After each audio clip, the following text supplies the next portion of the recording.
আমরা এখন আছি হচ্ছে অস্ট্রিয়ার ভিয়েনার একটা মাঠে এবং আপনারা দেখতে পাচ্ছেন বাচ্চার যেটা আফ্রিকান একটা বাচ্চা, আফ্রিকান মা এবং বাবা বাবা হচ্ছে অস্ট্রিয়ান। তো এটা হচ্ছে অস্ট্রিয়ার যেহেতু মাঠ এবং এখানে অস্ট্রিয়ান একটা ফুটবল ক্লাব খুব নাম করা 103 বছর বয়সের একটা ক্লাব। তো ঘটনা যেটা ঘটছে এই আফ্রিকান বাচ্চাটা একটা ফুটবলার আছে তার সমবয়সী আন্ডার 8 এই ক্লাবে খেলে, তারা আন্ডার 8 বা এই গ্রুপে খেলে।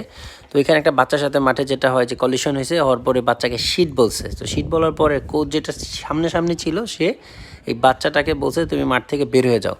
তো যেটা হয়েছে বাচ্চা গিয়ে মাঠের বাইরে কান্নাকাটি শুরু করছে এবং তার বাবা মা মাঠে এসে কোচের সাথে এটা আর্গুমেন্ট করতেছে যে কেন তুমি দুইটা বাচ্চাকে বের করে দাও নাই।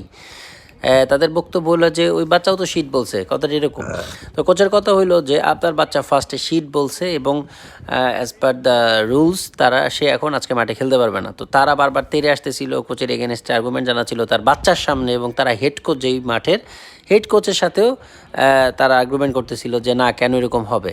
বাট আসলে কোনো লাভ নাই, আলটিমেট খেলতে পারেনি। পরে আমি দেখছি বের করে দিয়েছে এবং বাবা মা আলটিমেট মাঠ থেকে চলে যেতে হয়েছে। এটা হলো আসলে এখানে কোনো দাপটের জায়গা না, এটা বাংলাদেশ না। সো